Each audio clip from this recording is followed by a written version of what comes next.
everyone, my name's Kavita and I am the Unlikely Mummy. Just wanted to say hi to everyone, and if I happen to look down, it's because I've got some notes here. So I'm just trying to make sure I cover everything that I wanted to and talk to you today. So, like I said, my name's Kavita and I created the Unlikely Mummy because I wanted when I first had my son, I was looking for places to go and information, and I really just couldn't find anything. Ironically, now I do find a lot more because of the conversations I'm having, but I started this as a way of um, talking through my feelings, talking through my processes of being a first time mum and motherhood. And as I was writing it out or taking the pictures and talking with my husband, it kind of lended to let's just put myself out there. So there we go. I started blogging as the Unlikely Mummy, and then I started having more and more conversations, and that's what has led me to where I am today. So just a little bit of background of who I am. I'm 33 years old. I work part-time, 4 days a week, local to where I live. My son is 23 months old now, so he'll be 2 next month in May. I'm quite nervous. I'm quite excited. He's doing so well. He's such a good little boy. I struggle with it, so that's why I also created the Unlikely Mummy. He is about me. So I recently got married in 2017 to my husband, who I've known since I was 18. We lost our way a little bit. We found each other again. We got married. We live in Bexley Heath, so a nice little 3-bed house we have, and we've got a nice little setup. He works full time, I work part time, and our little boy goes to nursery and then spends time with the grandparents in the week. That's enough about my background. A little bit I want to cover today. I've got a few topics I want to cover, but I will be referring back to something that I'm calling my toolkit. This is like my mum's survival guide, the Unlikely Mummy's guide too, if you like. My toolkit is something that I have that I now dip into. So if I'm getting a bit overwhelmed, I dip into my toolkit. If I'm getting a bit anxious, I dip into my toolkit. If I'm struggling with food ideas, again, it's the toolkit.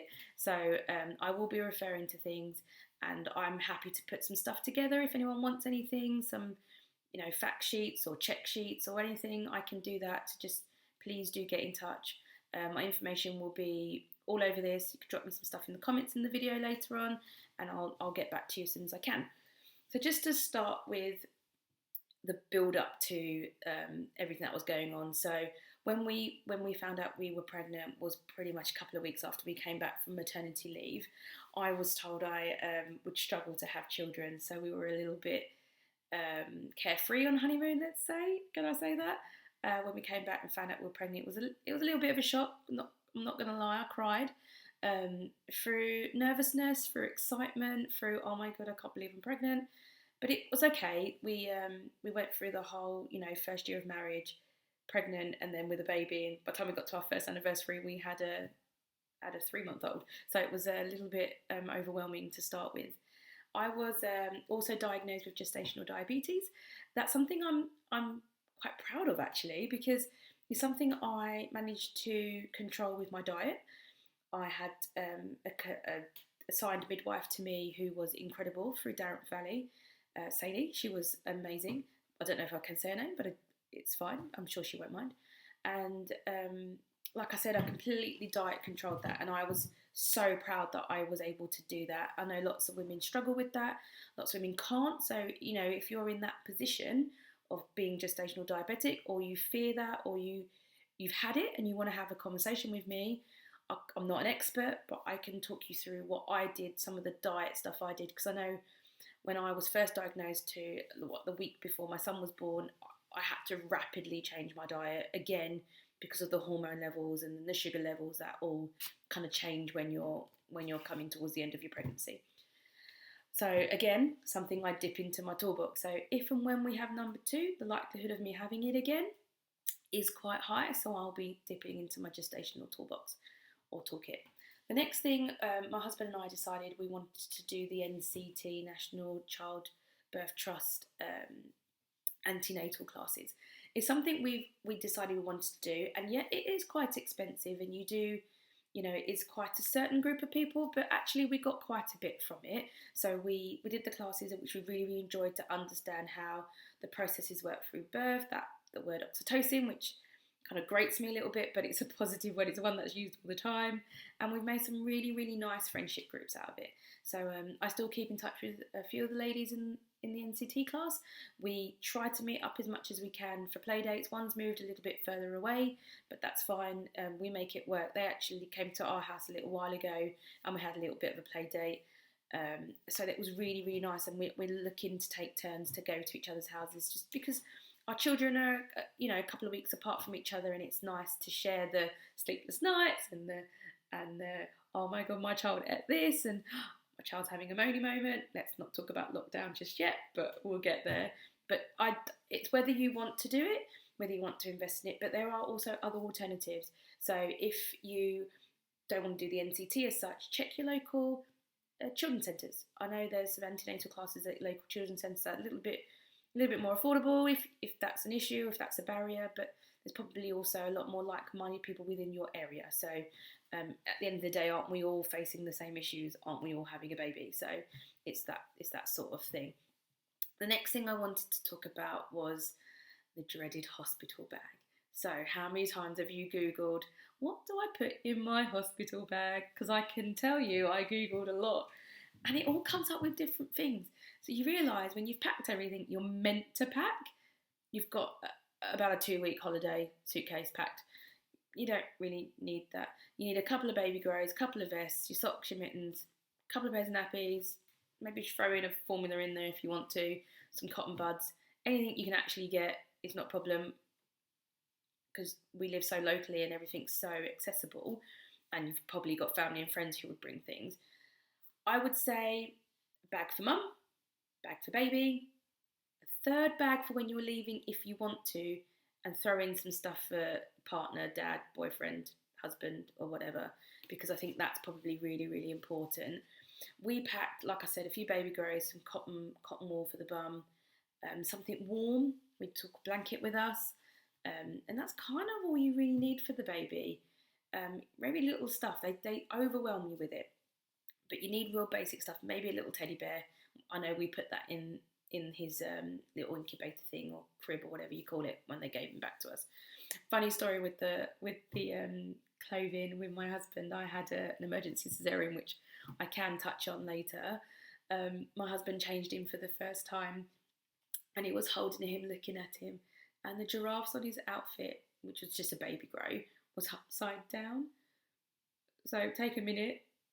His bum was in the head, his head was in the bum, his arms were in the feet, his feet were in the arms. It was absolutely hilarious. It's probably one of the things that I talk about the most when we talk about our birthing experience and our baby experience, because that is incredible. In terms of your bag, definitely nightgowns, definitely night dresses, loose baggy shorts. It gets quite hot in the room. And then big girl pants. And I mean big girl pants. You do tend to swell up, and the last thing you want is something tight. I actually bought disposable pants as well, and I put them on because once your water breaks or it gets a bit mucky, they're the kind of things you want. Loose, baggy stuff, because you swell up and you want something comfortable. You've just given birth. I mean, it's painful. It's uncomfortable. Sorry, not overly painful. It's just very uncomfortable. So some nice stuff. Maybe some treats if you need it. I know we were induced, so we took the iPad with us. We put some noise reducing headphones on, and we were watching TV series in Corrie and Scandal and anything we could get our hands on, because it gets quite loud in there. You need a little bit of privacy around you. You want some of your home comforts. So pack home comforts as well with you. In terms of your partner's bag, toothbrush, toothpaste, fresh set of clothes for them, some food. I think they're sorted. And in terms of the bag home, you might want to just keep things separate. So if anything happens, the midwives can say, there's the baby's clothes, there's your clothes, there's that, take it away, let's go. So hospital bags are relatively easy. So just be mindful, try not to pack everything and anything. There is stuff you can get in. I know we rang my mother-in-law and asked her to bring some more baby grows and some more big knickers for me. So I mean, we're all very local to shops these days, and instant delivery, so it's not too bad. So let's move on to our first night. Wow. Whew. Feels so long ago, nearly 2 years ago that we did our first night home, and I remember coming home and my mum bought some dinner for me, which was lovely. And then everyone went home and it was silent. I think that was the hardest thing, was, do I say the deafening sound of silence? It was just silent. When you're in a hospital, you get the buzzing and you get the people and you get the babies crying, but when you're at home, it was interesting. I can still remember it. If I close my eyes, it's a bit of a surreal moment. Obviously, he cried. He didn't know what was going on, so we had a lot of cuddles, a lot of uncertainties, a lot of tears. But you know what? Looking back now, I'd love my first night at home back again, because like the fresh sheet feeling you get when you change your sheets in your bed. It's like first baby feeling. You've created a baby, and you've got them in your life, got them in your room, and you just don't know what to do. But you know what? Breathe through it. You'll get on with it, and you'll enjoy it, and you'll miss it. The first night was scary, but you just kind of get over it. So jump into your toolkit, park that one, and you'll be absolutely fine, honestly. Going on to your visitors. Whew. Now, don't be scared to say no to visitors. I did. I said no to a few visitors because I just was a little bit overwhelmed.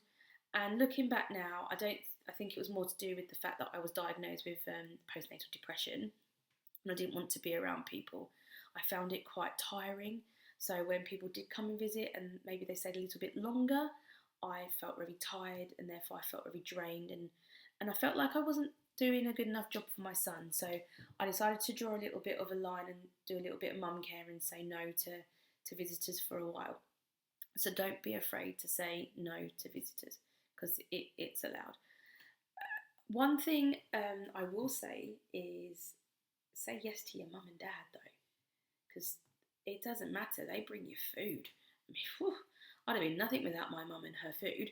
So, or friends or close neighbours, whoever you've got around you, because I know not everyone has access to a mum like I do around the corner, but be mindful of who your visitors are. Maybe don't say no to everyone, but just be a little bit mindful.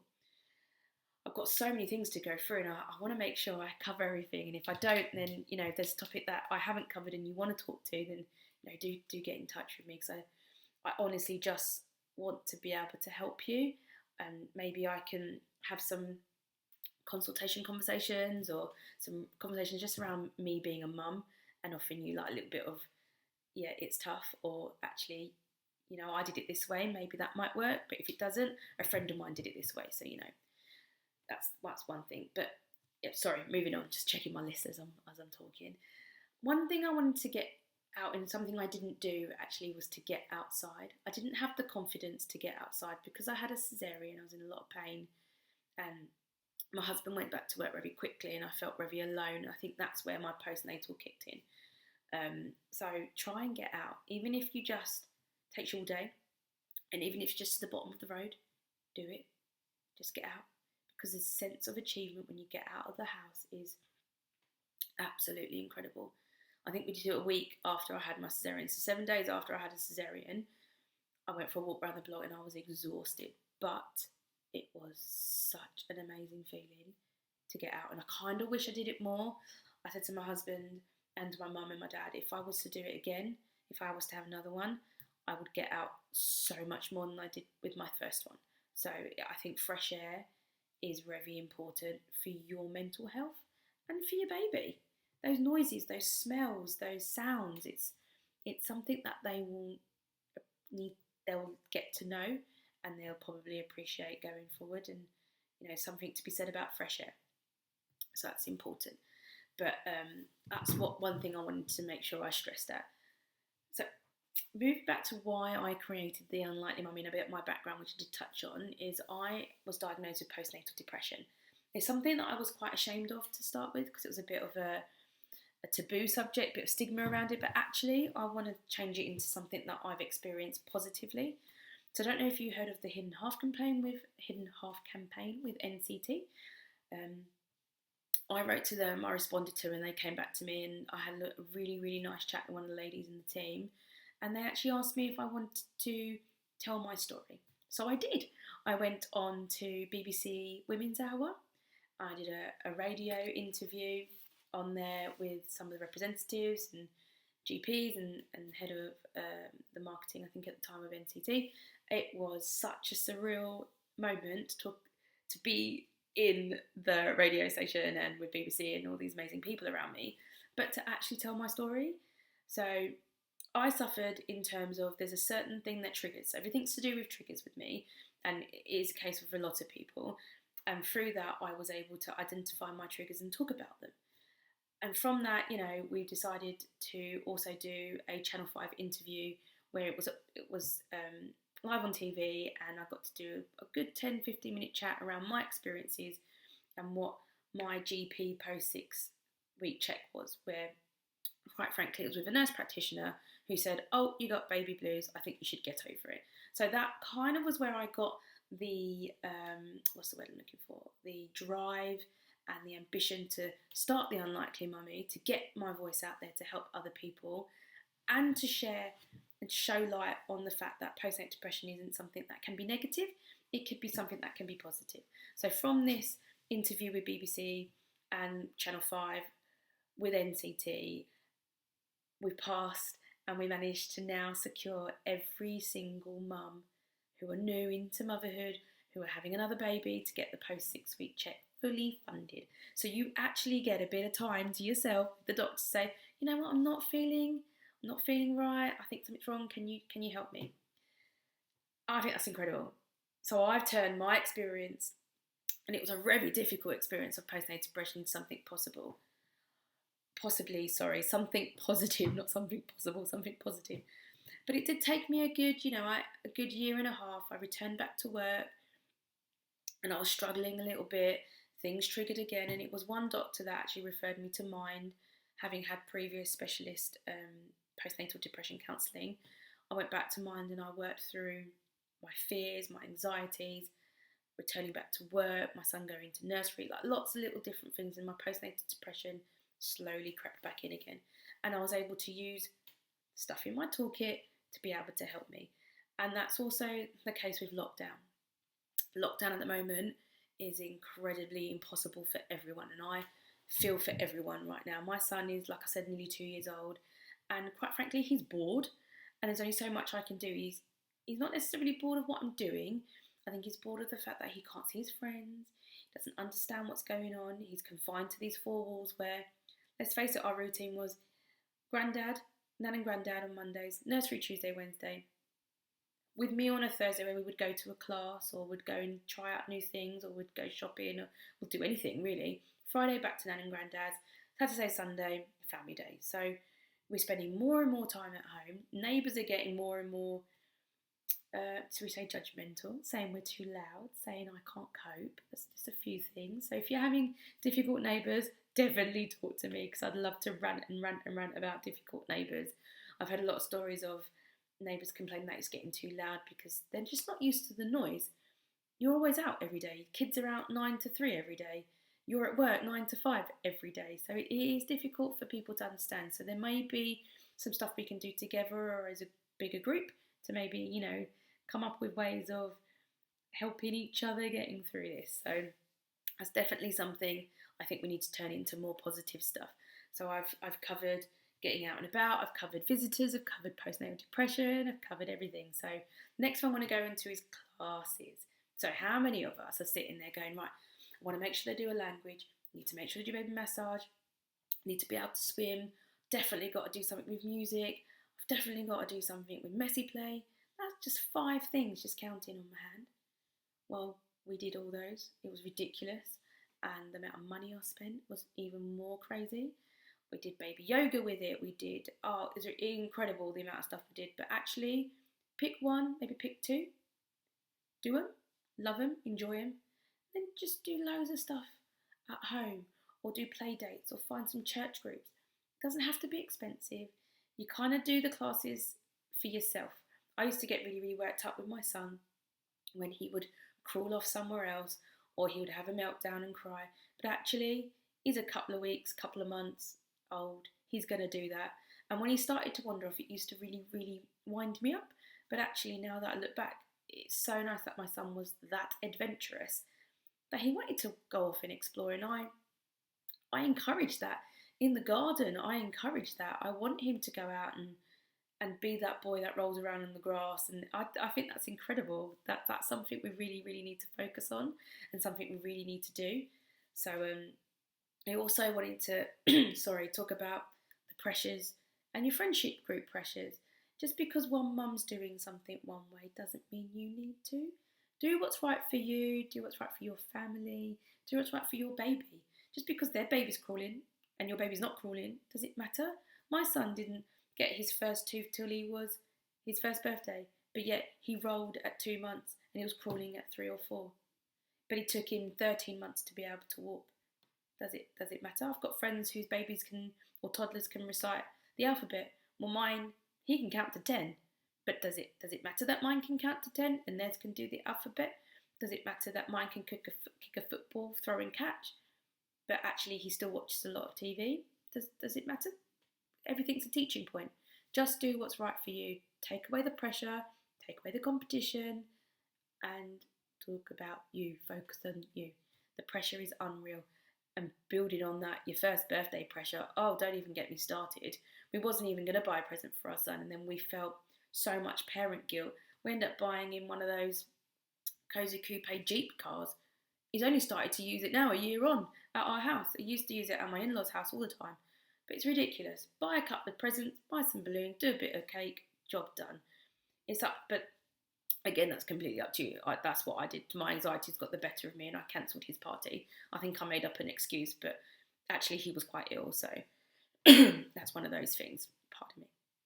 So a few other things I want to talk about. I'm going to touch on real quickly because I don't want to dwell on it too much. Returning back to work. Think about it sooner rather than later. Decide what you want to do. Make sure your company supports you. Make sure you know what you want. I know I struggled a little bit, but actually, although I struggled, it lent me to pushing the Unlikely Mummy a little bit more. It gravitated me to finding Amanda with the Mobile Beauty Sanctuary. I've done a few courses with her, which has really helped my mindset, positive thinking, mantras, all the rest of it, crystals, mindfulness. It's incredibly powerful tool to have in my toolkit, and I do use it all the time. So the returning back to work is scary because you're leaving your little baby behind, but actually turn it into something that it gives you a break and it gives your child a break. They get to engage, whether it's a nursery, a childminder, family, whatever your setup is, it gives everyone a little bit of a break, everyone opportunities, and I think it's a good thing. Personally speaking, I'm so thankful my son goes to my in-laws and goes to nursery. I think having him at home for the last 4 weeks, I see the real benefits of it, but I also can see the pros and the cons for it. Since I've had him at home, he's talking so much more. He's a little bit more vocal, but where he's been at previous settings, maybe he wasn't so much. But then that could just be due with the fact that he's 4 weeks older. That's neither here nor there. The other side of it I wanted to talk about was social media. One thing I found with social media, ironically, I know I'm on it now, is the pressure it put on me to do the perfect stories, the perfect Instagrams. Sorry. And don't worry, because I guarantee you, I've done it myself. The lighting behind the picture. You've taken about 100 pictures to get that smile. Don't worry about it being picture perfect. If you want to sell yourself, go ahead. Mine are very real. One thing I did say, I would never put him on there crying. I'll never put him on there upset, because they're the things that I know when he's older, he won't like. Other than that, crack on. I'm all for it, but just be a bit mindful with it. Some of it isn't quite real life. Some of it is staged. Some of the celebrities are, like Instagram accounts, Facebook, they are staged. So just because something's done a certain way doesn't mean you have to do it. So just be a little bit mindful around it. Be careful what you post, how you post it. At the end of the day, think about it. If someone was posting it about you, would you like it? Fast forward, 10, 15 years, be a little bit. I am definitely pro social media, don't get me wrong, but just be a little bit careful. I know I always question it when I post something, and I maybe do a little bit of sense checking with my husband, so that's for me. That's my personal issue. Last couple of things I wanted to mention was, once we're out of lockdown, I'd love to pursue my mummy meetup idea that I was trying to organise. Get a venue, so if someone wants to host me, please do. The idea was to charge a minimal fee to offer tea and cake, maybe some therapy treatments, maybe some mindfulness classes, maybe get a sleep clinic in there, maybe get a nutritionist in there, get exercise and health. I had a whole list of things I wanted to introduce. So once this is done, if you're interested, get in touch with me. I'd love to work with you, and two, I'd love to meet you to get you to come to my mummy meetup. So I think mums need a space.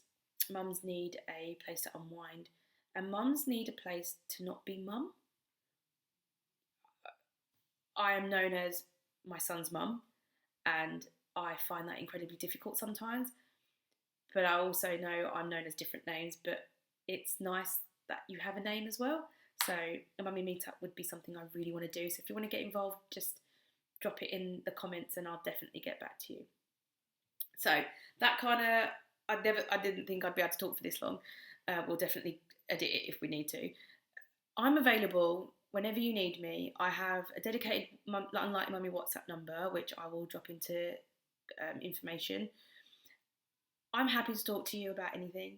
I'm a mum, living real life mum issues. I don't get it right. I definitely don't get it right. But that's what we do. We learn from it. We learn from each other. So if I can learn from you as well, please, that would be brilliant. If you can learn from me, even better. But I'm happy and I'm open to do some honest conversations with you. Maybe we'll set up some groups, whatever you want to do. Even if you're just a little bit lonely and you just fancy a chat, I'm your girl. So I'm going to leave that with you. I'm going to look after you all. Take care. Be safe. Look after your mental health. I think that's really, really important. My husband's been quite kind, and I am allowed of course I'm allowed. He gives me about half an hour every day when we're doing bath time for me to switch off. So it's quite nice. So best wishes to everyone. I am Kavita. I am the Unlikely Mummy. And if you need anything, then please get in touch. Take care, guys. Bye.